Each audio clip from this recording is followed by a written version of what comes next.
The Fox City SCORE chapter and WHBY are pleased to bring you Biz Talk, a chance for you to hear from entrepreneurs and professionals as they share their experiences from starting to sustaining growth. Learn the skills needed for your business to be successful. If you missed anything, you can catch the Biz Talk podcast at biztalkwithscore.com. And now from the Myron Construction Studio, it's Biz Talk on WHBY.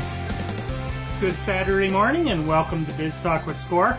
This week we're going to be talking to a scientist, a business owner, a mentor, and to us, a chapter chair for SCORE Green Bay and soon to be co-chair of SCORE Northeast Wisconsin. But before we get to our guest, I just want to introduce the co-host this week, and it's Bob Molitor, former chapter chair of SCORE Fox Cities. Bob, welcome to the show. Thank you, Terry. Good morning. So you can't forewarn Laure about anything that's going to happen with as co-chair of Fox Cities. Oh, it's all good. It's all good. Okay, so our guest this week is Laurel Haak. She is as I mentioned, currently the chair of the SCORE Green Bay chapter, and we will be merging with SCORE Fox Cities to become SCORE Northeast Wisconsin. But we'll talk about that later in the show. First, we want to get and talk about Laure's career because she's got a pretty fascinating career, and one that I will tell you that any woman who had followed in the 1980s would be extremely unusual because very few did this. So it's really something special to see, and I think you'll find it fascinating. So, Laure, how are you today? I'm doing great. Thanks a lot, Terry. Really, and Bob, I'm really pleased to meet you because I know you've done so much mentoring in the Fox Cities chapter. You're constantly at the top of the leaderboard, so it's nice to actually meet you kind of quote unquote in person. So, thank you. Okay. So to get started, Laure, let's go back to high school days. And why did you decide, and we'll talk more about where you went, but why did you decide to go in the science direction? Because you have so people know, a PhD from Stanford in that area. So what made you decide to go to? Yeah, what made me decide to go into sciences? I think it's one of those things you're just interested in. I think when I was in high school, actually, I transitioned between high schools because my biology teacher at the first high school I started at was just terrible. And so that was one of the reasons I ended up at inner city high school as one of the first people doing the reverse busing from the suburbs into the inner city. Had a fabulous experience in high school doing biology work. Ended up at the state of Wisconsin Science Fair for a project on axolotls are little salamanders, axolotl limb regeneration. And, just being there, having that experience of getting to the state science fair is pretty awesome. So anyway, I love science. I love biology. I love just kind of understanding how, trying to understand how things work. Much more of a why person than a what person. So yeah, when I started college, I was actually interested in going into medicine. And my mentor at the time said, Laure, you don't want to go into medicine because you're a why person. And so I ended up in a research career, which is, very much still who I am, is very much a why person. Why does this work? How does this work? So did you make that choice before you started university, or was it while you were an undergraduate?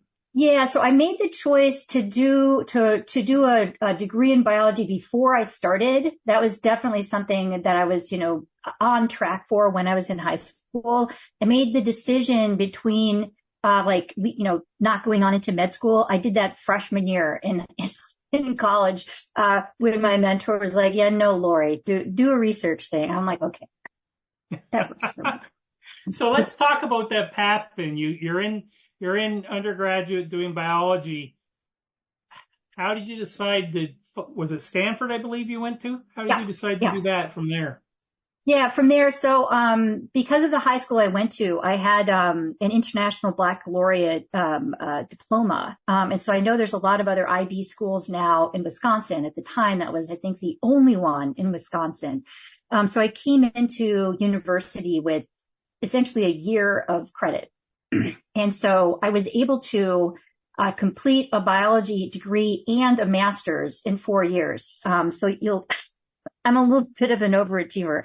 And so it was just really, really interesting to me. And then I applied for grad school, and took a year off in between undergrad and grad school to work in a lab full time, and then moved on to grad school at Northwestern and ended up transitioning back to finishing grad school at Stanford. So yeah, it was always, I just really loved being in the lab. I loved being able to ask these questions, devise an experiment to test that hypothesis and figure out, how did it go? Did we prove the hypothesis or disprove it? So it's just the way my brain operates. It's what makes me happy, thinking that way. So as you're coming to the end of your PhD, did you know where you wanted to go next? Yeah. So this whole thing is about transitions, right? And so when you are in graduate school, particularly in biology, and particularly when you're in grad school in a biomedical part of biology, it's kind of like you're in a way almost brainwashed into thinking that the only possible good career outcome here is to go into a career in academia, right? But very, very, very few people actually get a job in academia. And at the time I was finishing my graduate career, I wasn't really thrilled about, seeing that career as something that was for me. I was looking into a bunch of other things. There were a lot of really cool startups at the time for folks in biology, and other opportunities. So I ended up doing what's called a postdoc. So this is something that a lot of people in biomedical sciences do, which is additional research kind of as an apprentice after you finish your PhD. And during that time, one of the things that happened, I was in my 30s at that point. I decided I really wanted to have kids. And I didn't want to wait a whole lot longer. I was in my mid 30s. And the instant, it became evident that I was pregnant, my career trajectory completely changed. And it wasn't me, right? It was the people who had been mentoring me who said, instead of saying, oh, you've got this great, bright career ahead of you in academia or in some startup or pharmaceutical out there, it was suddenly like, oh, you're going to do part-time work at the Red Cross. And I'm like, what? It was very strange, just the instant that you start showing me pregnant. And this is in the early 2000s. And I'm like, I thought we'd gone past this. I didn't think I was going to have to contend with that. And so I interviewed at a bunch of places, and I ended up taking a position at Science Magazine. And that was probably the best decision I've ever made in my life about a career change. So I can talk a little bit about that. But yeah, there's so many options. And I think one of the things that happens to people doing a PhD, particularly in the biomedical sciences, is that we think the only good outcome is that academic career when there's so many other really awesome opportunities out there.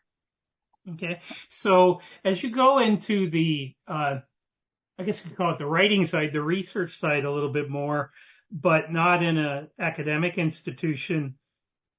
Was that transition relatively easy for you then because of what you'd already done? So again, I said overachiever before. When I was a postdoc, I was actually running a newsletter for an organization called Women in Neuroscience. So this was a quarterly newsletter, and I did content development, writing, layout, publishing, the whole 9 yards, right? And so I was able to go in for my interview at Science Magazine with an existing portfolio saying, I already know how to do editing. I know how to, do this work. And so that helped me get hired into that position. So yes, I knew how to do it. I didn't know the policy side of things. It was a science policy job. I didn't know the policy side as well, but it was postdoc policy. So it was in line with who I was and my experience, and they provided some really great training. I think the hardest part of that transition is, I had been involved in Women in Neuroscience, in Association for Women in Neuroscience, and the huge part of both of those was trying to keep women in, quote unquote, the pipeline. And I really felt like I had not followed everything that I've been trying to mentor other people to do. So the hardest part of that transition was convincing myself that I was doing the right thing, Okay. So how long did you stay in that field, and what was the next transition? Yeah. So I was at Science Magazine, for 16 months, 16. I basically put myself out of a job. And so during that time, so I mentioned I was working on postdoc policy. The National Postdoc Association started up. And one of my really wonderful things that I'm very grateful for was the ability to work with a really committed group of postdocs to help them get that organization off the ground. So when the National Postdoc Association was launched, the work that I've been doing at Science Magazine basically transitioned over into that organization. So it was like, okay, guess I need to find another job. And I was able to transition really, really well and easily into a position as a program officer over at the National Academies, which is also in Washington, D.C., and does more broad science policy work. It was an amazing opportunity. I was there for 3 years, birthed my second child, and got to work with very esteemed colleagues across the sciences and engineering and medical fields to think about and write reports and recommendations on specific policy areas like how do we facilitate interdisciplinary research? How do we, what do we think about international graduate students, right? We had a really good time there. Learned a lot. Hey, Laure, more of an observation than a question, but I see young people, and I thought I went through it when I was younger, like, what am I going to do? A lot of things happens just by fate. Yes. If you're on the right path, you take care of yourself. Don't worry too much about your career development as long as you feel you're on the right path. And it sounds like I shouldn't say you were driven to look at this and that, but it did things come to you all of a sudden. Oh, there's an opportunity. Let's take a look at it. Let's investigate it. Right. I think that's right. I think, when I talk to folks that are starting college now, I say, do a lot of things as an undergraduate. Don't close any doors. You're still an undergraduate. There's so many opportunities you have, and you can make choices along your career where you don't have to do the same thing for your whole life anymore. You can choose kind of what makes you happy, what you learned in this job, and transition to another one based on what you learned or something that you want to learn. So yeah, for sure. And so that wasn't the last transition you made. You made another transition more into the business side. Can you talk about that a little bit?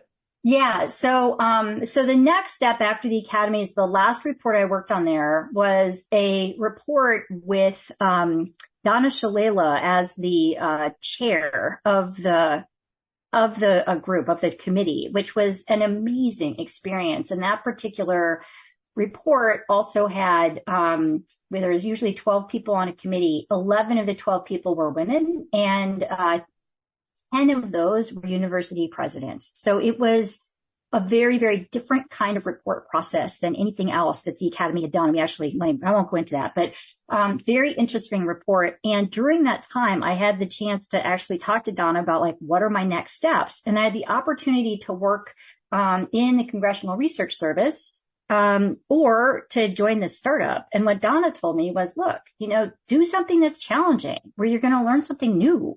And so I basically hopped from the National Academies after a little over 3 years of being there to this startup. I had no title. I didn't really know what my portfolio was going to be, but it seemed like a really, really interesting opportunity. Yeah. Okay. And was that Discovery Logic? That was Discovery Logic. And after, I think it was 8 months, maybe it was a year, we finally settled on a title where I became the chief science officer. And my job was basically, ended up being what I call a translator position between folks that were developing, basically a pretty massive, search engine kind of thing that brought together information about grants, information about publications, and information about patents. And you were able to ask questions. So this is back in 2006. You can do this really easily now, but back then you couldn't. When computing power was getting good enough that with some really good developers, you could do this database work. And we worked with the National Institutes of Health, the National Science Foundation. They had questions about, look, we're funding this area of science. What's happening as a consequence of funding? What's our return on investment? So we were able to use the grants, patents, and publication data to say, hey, you funded these people. Here's all their papers. Here's the patents and patent applications they funded. And we could start to do actual portfolio analysis just by sitting down at a computer instead of waiting 2 years for somebody to try to figure out how to bring all these databases together. So I became the person who was like, look, I understand how NIH works. I understand how science and grant processes work. I can work with NIH to understand their requirements. And I can work with our developers so that they're developing based on what we need and not just based on how we can write a query. So it was a really, really interesting position for me. And one of the things I did there was actually spin in an analytics team that brought more scientists in to help with the portfolio analysis and consultation work in collaboration with the database guys. Excellent. We're at the spot for our first break. You're listening to Biz Talk with SCORE on WHBY, and we will be right back. Welcome back. We're glad you joined us this morning. Our guest this morning is Laurel Haak with Mighty Red Barn, which we'll talk about later in the program, and SCORE Green Bay. Before continuing our conversation with Laure, I'd like to tell you a little bit about Fox City SCORE. Fox City SCORE serves an 8-county area from Waupaca to Montello and Appleton to Fond du Lac. We currently have about 35 volunteers, each an expert in their own field, offering entrepreneurs no cost and confidential mentoring. Those areas of expertise include IT, social media, marketing, cash flow, accounting, strategic planning, workflow, HR, retail best practices, and many others. In order to register for a no-cost confidential mentoring session and learn about SCORE Fox Cities chapter, visit our website at score.org/Fox Cities. You can learn more about how the SCORE chapter can assist you with starting and or growing your business. Remember, SCORE is no cost and offers experts who can offer you assistance in many different areas. To get started, please visit our website at score.org/Fox Cities. To support small business people, SCORE Fox Cities is always looking for new mentors. If you have experience that you would like to share with others, we'd love to talk with you. We welcome volunteers with experience in all aspects of business. Small business owners need your help, and your experience can make a difference for their success. So go to score.org/Fox Cities, click on the volunteer button, and fill out a short application. We will get back to you to explain more. Thanks again for joining us on Biz Talk. Now let's get back to Laure. Hey, Laure, we want to continue the conversation a little bit. So what happened that resulted in you leaving Discovery Logic? Yeah, so Discovery Logic, as I mentioned, was a startup. We had about 45, 50 people there in 2009-ish, 2008. And the owner, it was a privately held company. The owner decided he wanted to see if he could sell it. We had started to get some inquiries, and at the end of the day, he ended up selling the company to Thomson Reuters. And I was part of the mergers and acquisitions team that went and pitched to a bunch of different companies. So we went from a 50-person company to a 50,000-person company pretty much overnight. And anyone who's gone through this knows it's a culture shock. Just everyone goes a little bit crazy, and you go from being in a super agile team to being in a team that's not agile anymore and may not quite understand, like, why did we acquire you anyway? How do you fit into our operations? And it was difficult. It was a difficult transition for everyone on the team. And during that time, Thomson Reuters, had been working on something called ORCID, which is the, Open Researcher and Contributor ID, ORCID, which was an attempt to figure out how can we make it easier to find researchers and all the things that they do in their professional career. I managed to get involved in it because I'd been doing a lot of work consulting with government agencies. So I was helping them pitch ORCID to government agencies. And then they put out an ad for an executive director. And I'm like, oh my God, I so want this. So, I found out about that really late.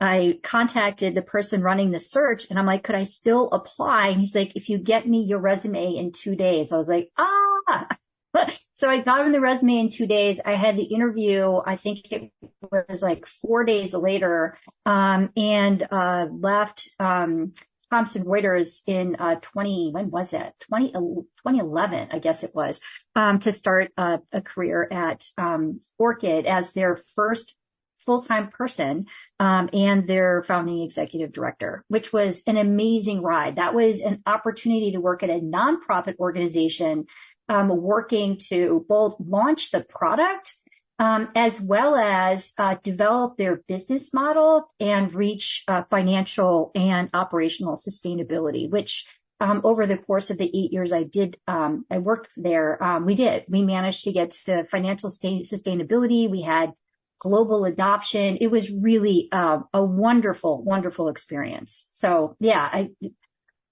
wouldn't give that up for the world. I left that position in 2020, and started my own consulting business, Mighty Red Barn, and haven't looked back. It's just been a great experience where I am now, being a solopreneur, running as I call it, a consulting firm, or consultancy that works with the same research community I've been involved with my entire career on how do we build research infrastructure that supports the research process, but also helps to build and serve the research community. So that's what I do now.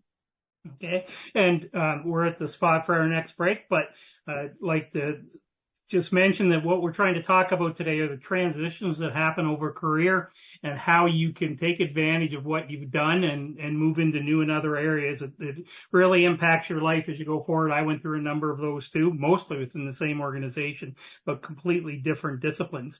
And it's a good learning opportunity, another way to move forward. But in the next segment, we're going to talk a little bit about some of the key learnings Laure had as she went through her career. And we're going to be talking about SCORE and why that's important to her and what she does with that. So you're listening to Biz Talk with SCORE and WHBY, and we'll be right back. Welcome back to Biz Talk with SCORE.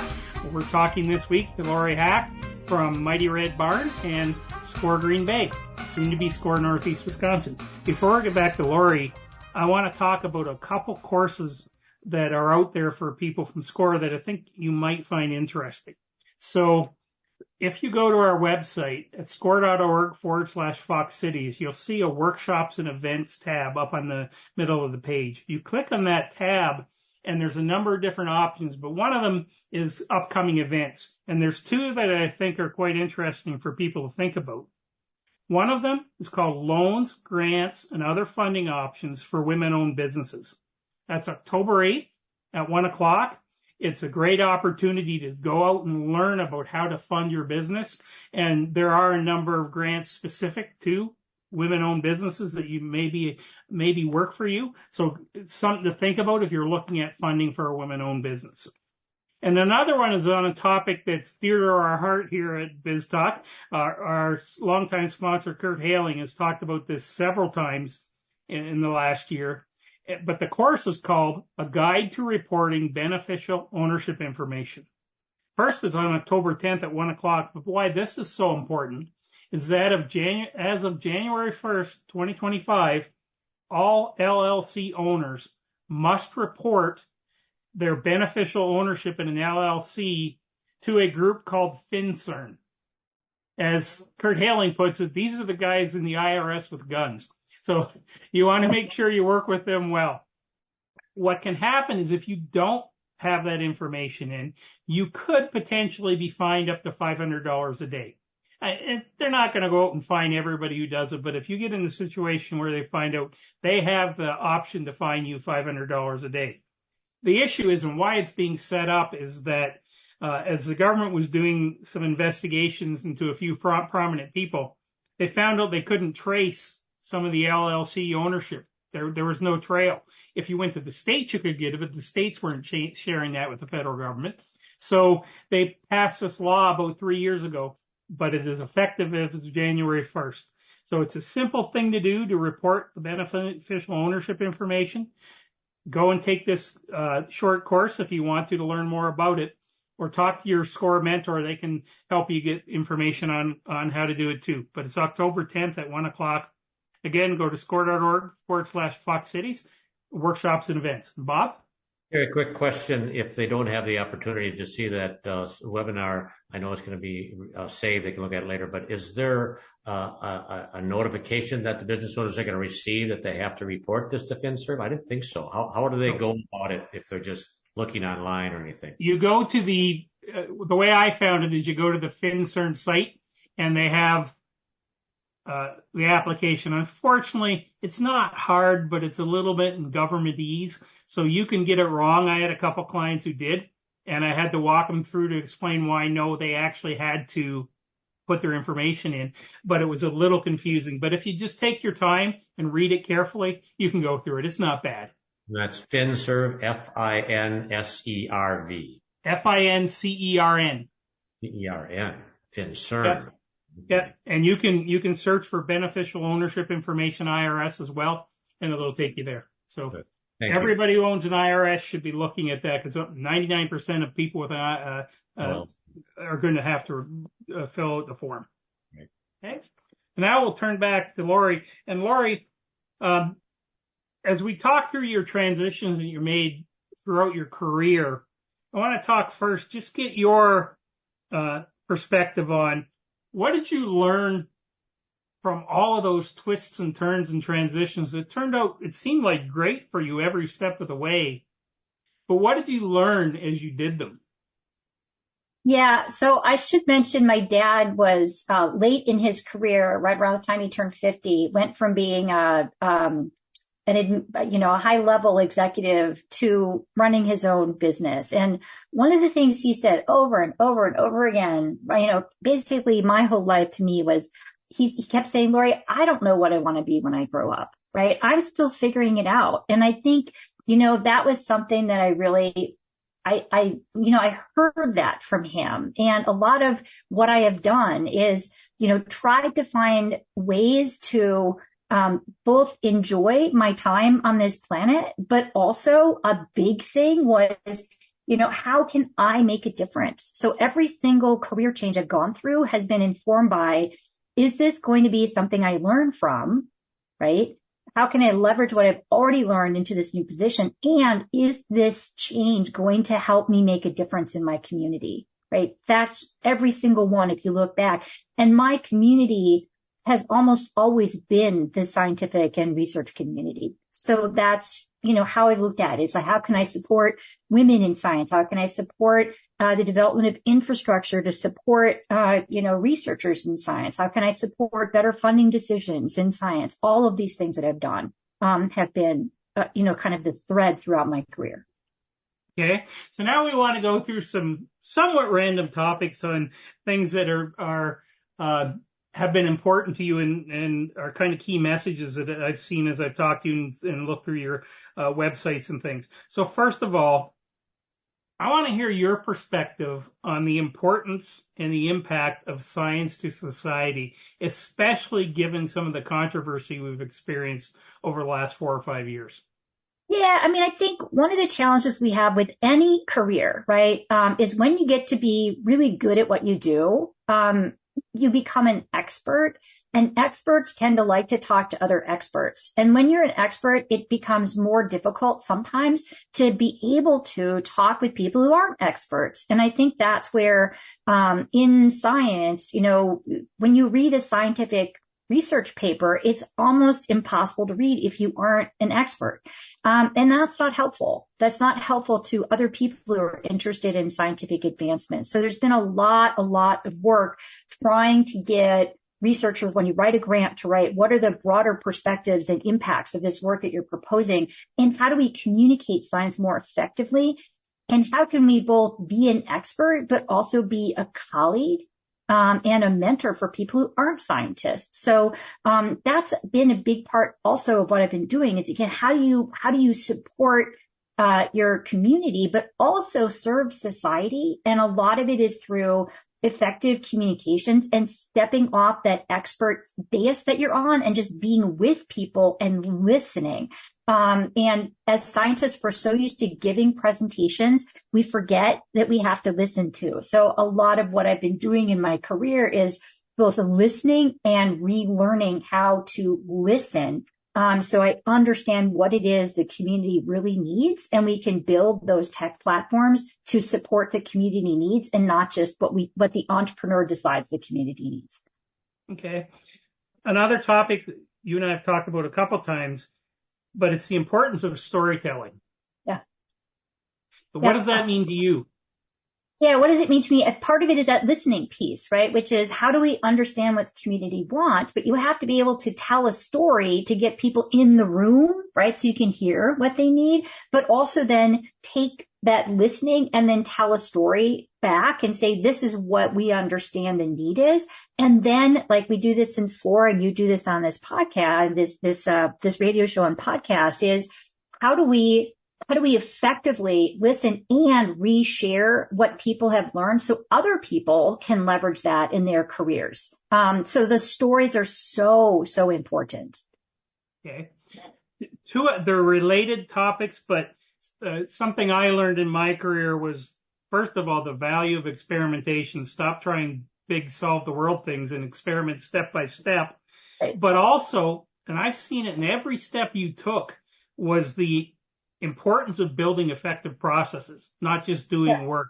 So that whole idea of experimentation and effective processes, why is that important? Right. So I think one of the things you learn in doing research work is you have to have a hypothesis to start off with. Like, what is it that you think is the change that needs to happen? And what does the world look like after you make the change? And so a lot of the process is to kind of record the beginning and end state, and then measure the changes over time. All of the operational processes help to support that. Is what I'm doing actually effective? Did I test my hypothesis? What do I need to change in my experimental procedure for this particular scientific experiment? What do I need to change in my product as I'm building this tech platform to better serve my community? All of these are iterative processes. And I think when people start off, they have these big ideas and they forget they need to continuously iterate. You're never going to have the right business plan on your first day. You're never going to have the right business model on your first day, but that shouldn't stop you from trying something. And what I see in the SCORE work, which we're going to get to, is that you have these entrepreneurs with these really great ideas. And and other work that I do as a consultant, and they don't want to launch because they don't have it perfect. I'm like, it's never going to be perfect, and you'll never learn until you actually launch this thing. So put in place a process so you can manage that iterative learning and updating process so your product gets better and better over time. Okay. So there's a lot of other topics here to talk about, but I want to make sure we have time to talk about SCORE. Yeah. And that was the whole purpose of some of the transitions is to get to this transition where you now became involved in SCORE. You're the chapter chair for SCORE Green Bay, and you're going to be a co-chair for SCORE Northeast Wisconsin. So first, tell us about SCORE Northeast Wisconsin, then we'll come back to how you're involved in it. Yeah, so SCORE Northeast Wisconsin, it's the idea. We had SCORE Green Bay, we had SCORE Fox Cities, we had overlapping kind of outreach in a way between the two chapters, and we have a lot of volunteers that really want to focus their time on mentoring, not on the leadership and administrative components, right? So the vision with SCORE Northeast was to say, can we bring all of the good things that these two chapters are doing together under one administrative process, essentially one administrative team, and then really allow those mentors to do the mentoring work even more deeply than they do now. So that was the vision. The really nice thing that's happened with this is there's a number of initiatives in Northeast Wisconsin that the new SCORE chapter overlaps with. For example, New North, right? We have almost exactly the same list of counties that we serve as New North. And I think it's going to afford us to do better local engagement and outreach with small business groups and small businesses themselves. Because it's like, instead of saying, well, what does Fox Cities mean and what does Green Bay mean? It's like Northeast Wisconsin is much more indicative of the service area that we support. So I'm really looking forward to it. And we've actually started the process. And as of next week, I think, October 1st, is the date that the new chapter will launch. Okay, so let's step back then and talk a little bit about your involvement with SCORE. First of all, how did that happen? Yeah, so in 2020, when I started up Mighty Red Barn, I also moved from Washington, D.C. to northern Wisconsin. And in the process, where I live is actually an old family plot, and this is a place I've been coming to my entire life, but on vacation.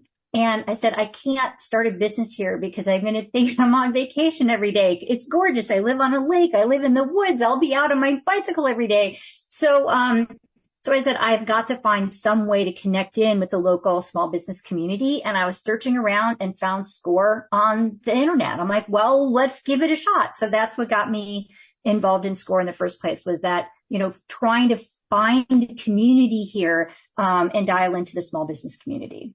Okay. So from your perspective, what role does SCORE play in this region and in communities?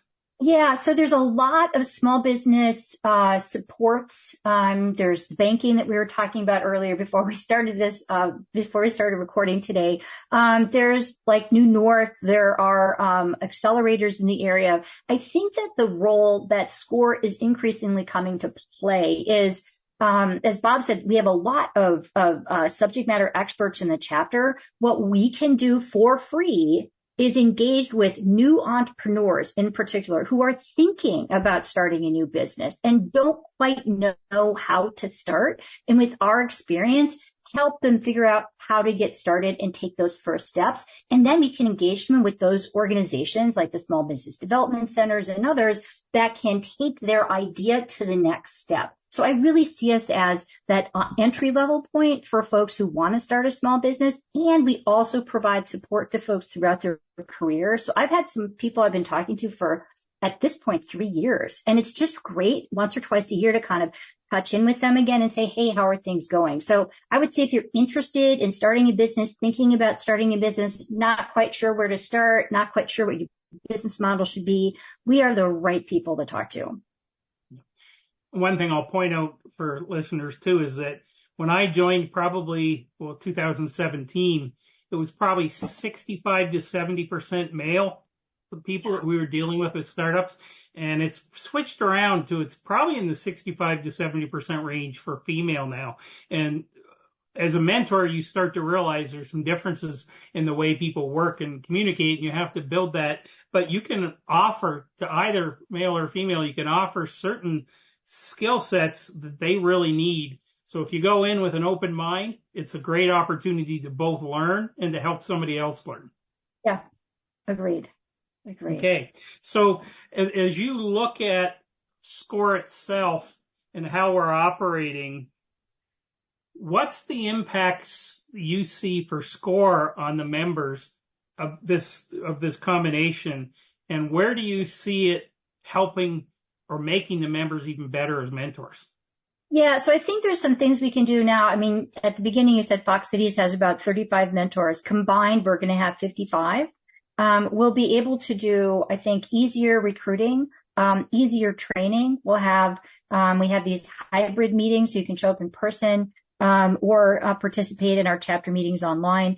I think we'll have a better opportunity to provide deeper training for our mentors, but also an easier time communicating with entrepreneurs in our service area to reach out to us and contact us. So I think there's opportunities on both sides in kind of raising awareness of SCORE to potential mentors, as well as to potential, as we call them, client small businesses that would like our services, and to really leverage the skills of people that are on our mentoring team, so that when a new business comes in or a business owner comes in and says, I need some help with X, we can co-mentor. You can bring 2 people onto a call and help people throughout the whole their whole process of setting up their business or setting up a new division to their business, by bringing in that expertise to help support these conversations and learning.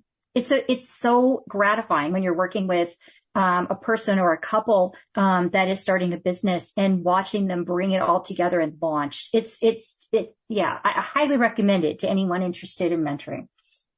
Yeah, I just mentioned that a couple times now. I've got pulled in to help with importing into Canada, and I am no expert on it, but I am Canadian.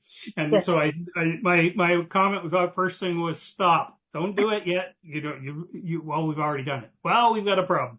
And I've been walking through what they have to do. But there are so many ways you can pull in different experts, and I hope we're getting better at it. I think it's going to take time, but I hope we're getting better at it. Yeah, well, and part of the process also is that SCORE National is doing a better job in supporting the chapters through, as you said, Terry, process and operation. So we've now got better workflows behind us, supporting us as mentors to help out with locating cool mentors and monitoring progress of our small business engagement. So it's getting every month something changes and gets better. It's a great time for people who like change to be part of the organization and help move it forward. Okay, we're at the place for our final break. You're listening to Biz Talk with Score on WHBY, and we'll be right back. I'd like to thank the sponsors and donors who bring Biz Talk with Score to you each weekend. We couldn't present Biz Talk without their generous support. Thank you to Hailing & Associates. Hailing & Associates helps small businesses and individuals not just prepare tax returns, but plan for taxes, thereby helping you minimize taxes for this year and beyond. Hailing & Associates, personal connection, positive results. A special thank you to the Business News for promoting our program in the biweekly business newspaper serving Northeast Wisconsin. If you aren't already subscribing to the Business News, you should. The paper is delivered biweekly and contains relevant and useful information about the business community in Northeast Wisconsin. We would also like to recognize the David L. and Rita E. Nelson Fund within the Community Foundation for the Fox Valley region for their generous donation in support of Biz Talk and Score Fox City. And one thing I'll mention too is we are going to have a new sponsor joining us for our next show, and that will be Johnson Bank, and we'll follow up with more information at that time. However, I will mention too, we are off next week. The Badgers are playing an 11 o'clock game, so that means we're going to be bumped for the pregame show. But enjoy the football game, and we'll talk to you then in 2 weeks. So with that, we're going to turn back to Laure. Laure, could you let our listeners know how they could contact Mighty Red Barn and Score? Yeah, so Mighty Red Barn is just that. It's mightyredbarn.com, and there's a contact form on the website. So on the main page, you just scroll down to the bottom. It says contact me, and you can put in a request. That's the best way to reach me. To reach Score Northeast Wisconsin, that will be starting next week. You can write to Northeast Wisconsin, Score Northeast Wisconsin. At scorevolunteer.org. Oh, I hope that's what it is. But also when you go to the websites, it's going to be score.org/Northeast Wisconsin.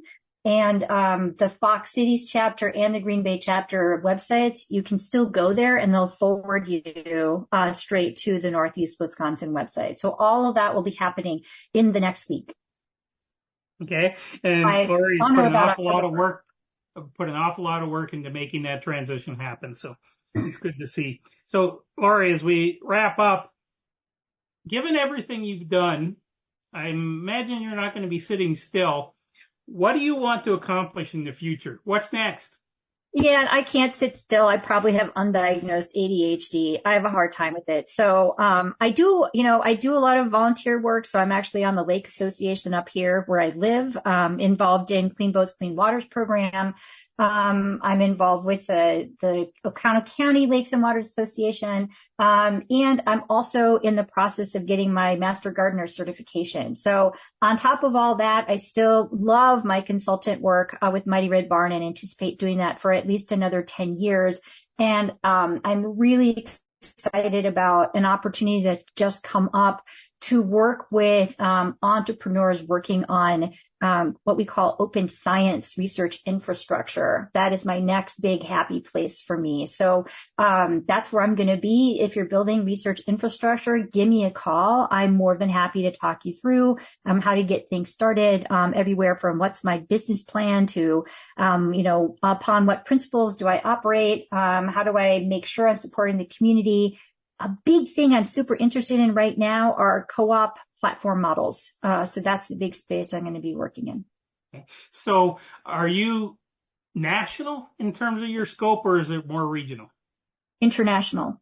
International. So you're doing some. Yeah. So I've done work in Australia, Germany. I have a new project potentially coming up that will be 3 continents. So yeah, international.